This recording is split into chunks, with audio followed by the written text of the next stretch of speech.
My 2 cents on this accident. Number one, the ride ahead throttle was quite erratic. It wasn't as smooth as a good rider should be. So that explains a lot or says a lot about the bonding between the machine and the rider.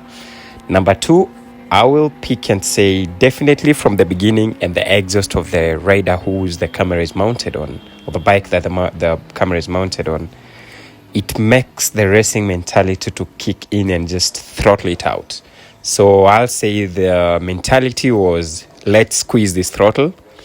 The lack of proper gears also talks a lot about the discipline and the regard to safety. So if safety on your personal body is not as important, I don't think the third party would matter anyway. Following one is, it's also upper body.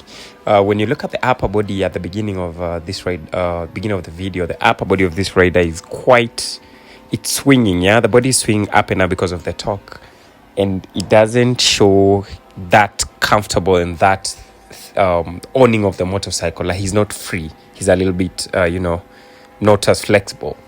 Then when they hit the shaded place, you could see there's a darkness. So the eye normally has to adjust. So you have to give an eye couple of seconds. We have the rods and the cones that helps to adjust the light from the darkness to the light and the light to the darkness, the other way around. So maybe because the choice of the speed was way beyond that, so the eye couldn't pick. Then lastly, or the few, is target fixation. Braking, he went so hard on the front brake, which lifted the rear doing the stoppie. And the target fixation is that he fixated on the car. He couldn't let go of the brakes and immediately swerve. Worst case scenario, you normally lay down the bike and the bike go to hit that car. But also in a professional way, if at all you see you're going to hit that car ahead of you, stay on the brakes hard and just have a knock on that car. Alternatively, braking is not the only way. Brake hard, let go of the brakes, lean the bike to the side where the car is coming from, and lean it back again. But that now requires more advanced training and to know how to balance the throttle and all that. There's a little bit of a wet patch on the ground. Might it have been helped to have insufficient braking? We do not know. We're not sure about that. But yeah, those are my 2 cents.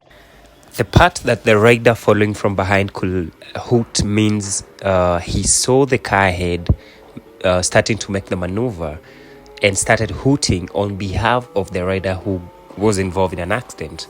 That explains a lot of where were you looking at, what was in your mind, what is the anticipation, did you have a what if and all that. So overall, this accident somewhat was avoidable from both the driver and the rider, in a sense of, if the driver was keen enough to look around and scan before, and also there's no way you're gonna make a U-turn right there.